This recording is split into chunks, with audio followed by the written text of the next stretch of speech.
Fisher, wait! Chapter 25. Greenglass pleaded, but Archduke ignored him and tried towards Trixie. You want to fight? Fine, Trixie thought. It's morphin' time! Ursa! Trixie summoned her weapon and watched Fisher carefully. What was else happening in the corner of her eye? Raindrops and Notary were staring each other down, both holding their morphers, waiting for the other to make the move. Shirley was glaring at Greengrass, but decided to stand her ground for the moment. It seems the mayor's onto you, Greengrass. Ha ha! Fisher laughed again. She knows you seduced her so you could break her apart from her friends. What? What the heck was Fisher doing? Was he on Greengrass's side? Shirley grinned at Greengrass, murder in her eyes. She pulled out her morpher. It's morphin' time, Libra. Shirley took a threatening step towards Greengrass, who looked a bit nervous despite his attempts to stay calm. Really, none of this is necessary, Greengrass said, trying to defuse the situation. And that accusation is completely ridiculous. Even though it's Shirley's armor, Tracy could tell the mayor didn't buy that even one little second. Fisher laughed. Ha ha ha! What? It ruined this perfect stage I created? What? Trixie asked. What was the Archduke's game? Something wasn't adding up. Why was he trying to escalate the situation? I worked hard to get us to this point, Fisher explained. Trixie stared at him baffled. Fisher, Greengrass growled. Trixie could not believe her eyes. Greengrass was actually angry. Explain, Trixie said with an edge to her voice. I was the one who proposed the idea of the Night Court Rangers in the first place, Fisher said. I needed to create the perfect opponents for the Galaxy Rangers. I am quite happy how things have turned out. Everything came along better than expected. For what? You could have had a big brawl to relive the glory days of your youth? Greengrass asked, glaring daggers at Fisher. Fisher snorted. Hardy. Wait. Tracy interrupted. Are you saying you don't want to replace us? No. You were granted the powers of the elements of harmony. Why would I ever want to be rid the world of that power? You have infinite potential after all. Our power is a drop in the bucket compared to that, Fisher confirmed. Think of it as a test to see if you are worthy of the powers the elements gave you. To do that, Fisher continued, I had to create challenges for each of you. To test your loyalty and resolve, I had to see if you really deserved to be the Galaxy Rangers, and to push you past the breaking point. To see if you could overcome overwhelming odds, to make you more powerful. After all, only through pain and strife can one become strong. Fortunately, though I had tests ready for Raindrop, Slimer, and Ditzy, I was never able to enact them. I think this turned out well enough, despite the thought. Nightlight and Greengrass have been excellent antagonists for you, especially Nightlight.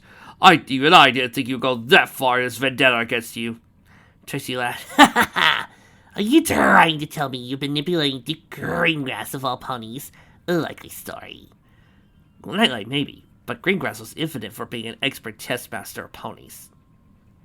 As usual, you put too much stock in Greengrass's abilities. Fisher shook his head. He isn't omnipotent. He also has a fatal flaw. He's too sure of himself. Act a little dim, and he thinks he's the perfect pawn to play. Trixie's jaw dropped. Fisher was playing Greengrass the entire time? Could be. Trixie cursed.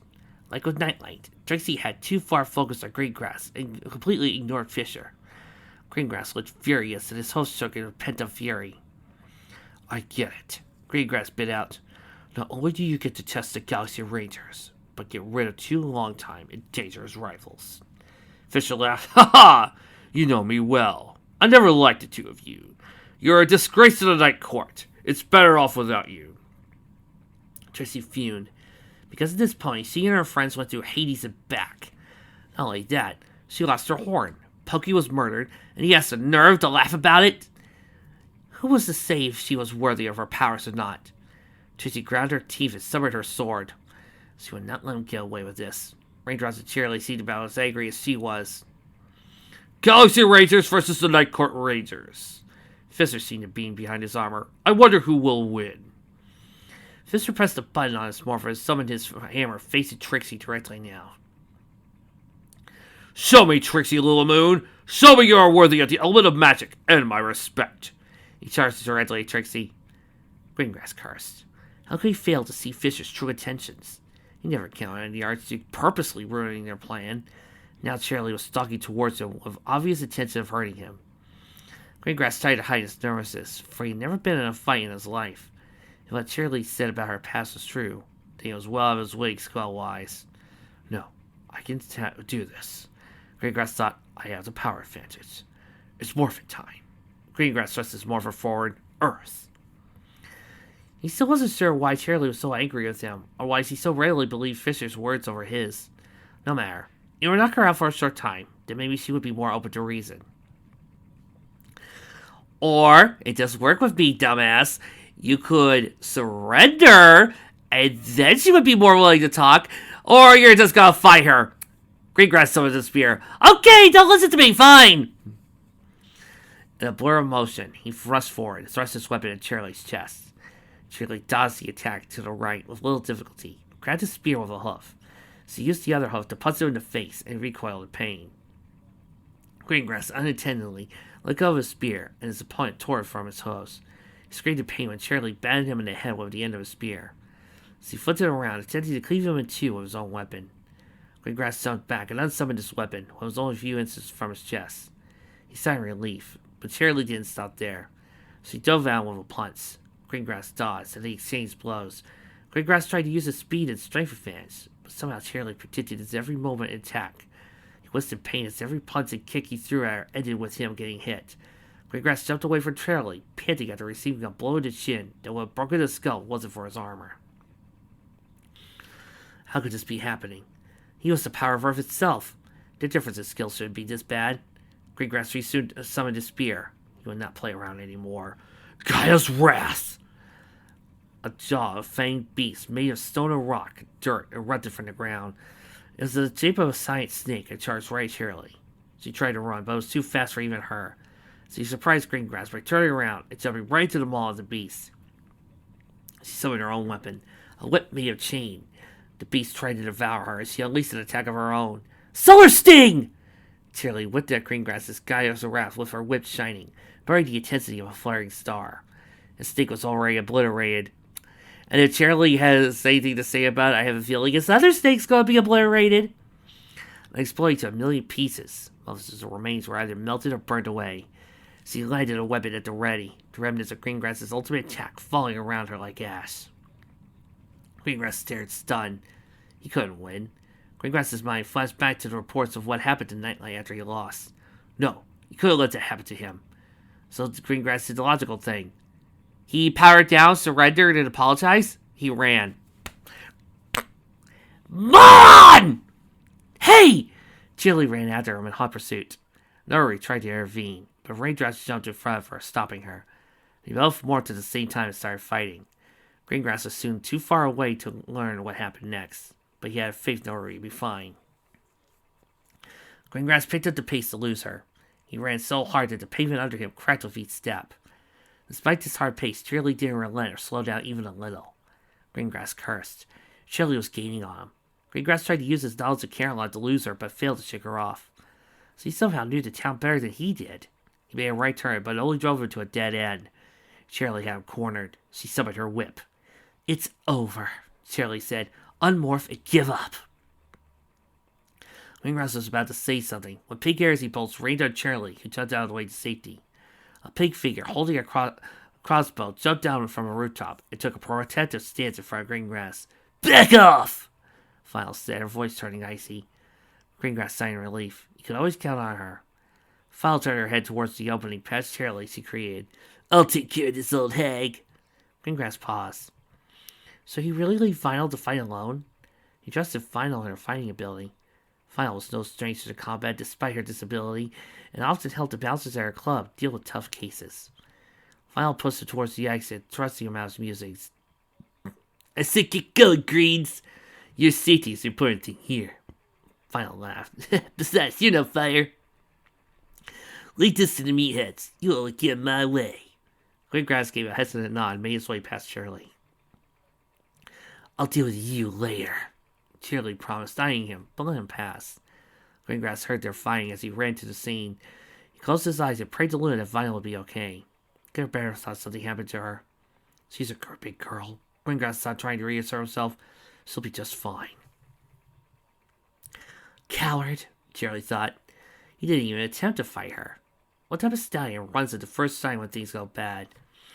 Even if it turns out he wasn't seducing her to break up the Galaxy Rangers, serious as heck never take him back now. So he wanted nothing to do with cowardly weasels like him.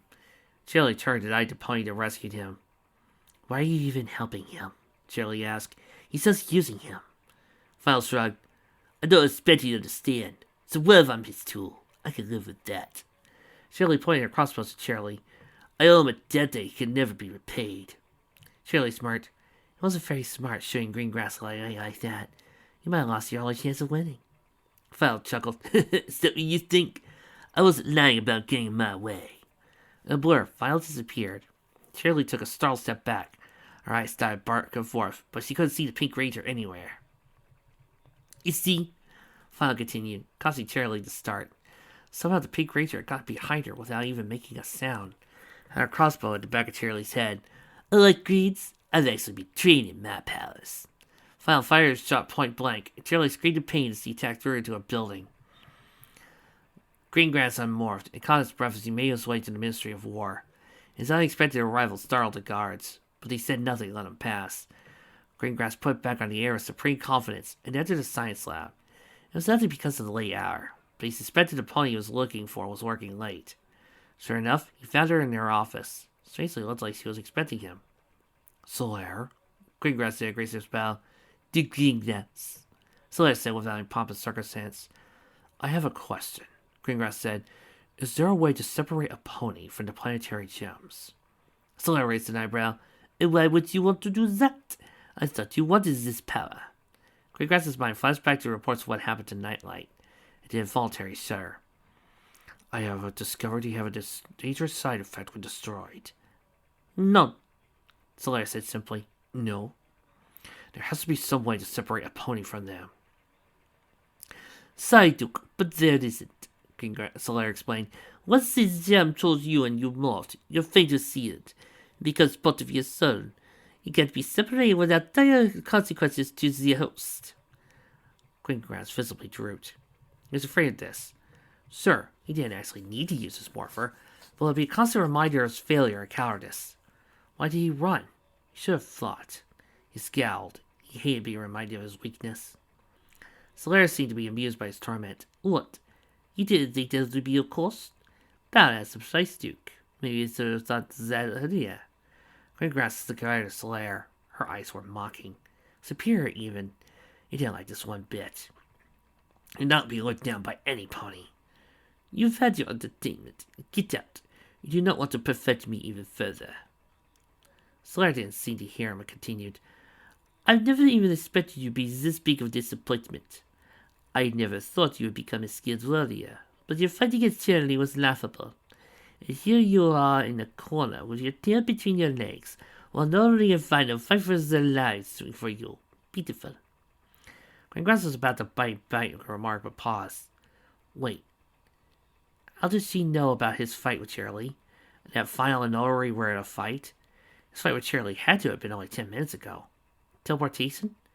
It would take a skilled teleport. No, a master teleporter would follow him at the speed he was running from his manor house. It would take an enormous amount of energy. But Solitaire didn't even look winded. And there was the mocking, superior tone. How do you know about that? My manor house is at least 5 miles away from here. Oh!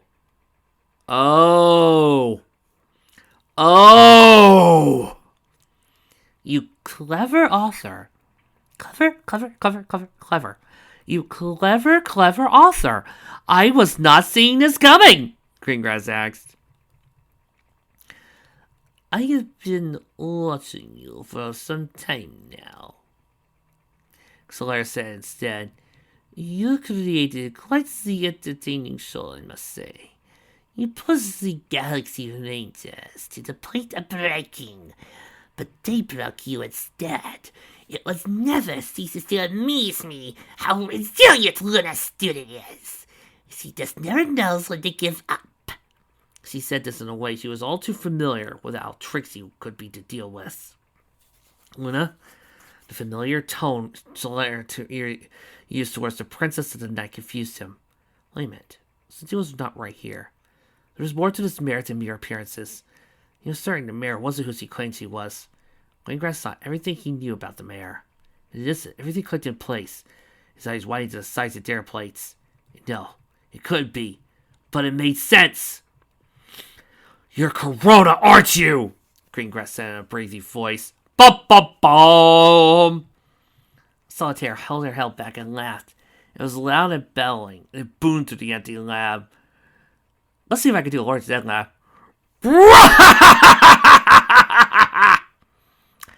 Probably not as good as Lord Zed's actual voice actor, but hey, I try. She burst into flames. Greengrass covered his eyes and bent away from the sun in intense light and heat. She continued to laugh despite being on fire. Her voice changed, became deeper and more melodic. The fire extinguished as suddenly appeared and left the solar's place. The Solar Titan herself. "You did well to guess my identity, but it was too little, too late," Corona complimented. No wonder she knew so much about the elements of harmony. Greengrass growled. Another pony that played him like a fool. Well, that was going to change. "It's morphin' time. Earth!" "I may have lost aimlessly to Charlie, as you said, ran when things looked bad, but I learned my lesson now." Greengrass pressed the button on his morpher to summon the spear. "Besides, I don't think you're even half as powerful as Charlie was. If I bring you in, Princess Luna's sure to forgive about anything." He took up a battle pose. "Stop!" It was a simple word, but it defeated him in an instant. A sharp wave of pain overcame Greengrass, and much to his horror, his morpher broke into pieces, fell to the ground and dissolved into dust. Greengrass collapsed to the ground and demorphed. All his strength left him. It was jarring, losing so much of it at once. He was so powerful before, like nothing was beyond his host. His body aged before his eyes. He felt himself become weaker. He felt pain in his bones. His eyesight became blurrier. It felt like the whole world was becoming more muted. "Did you really think I would not put a failsafe in your morphers?" Corona smirked. "You are never a threat to me."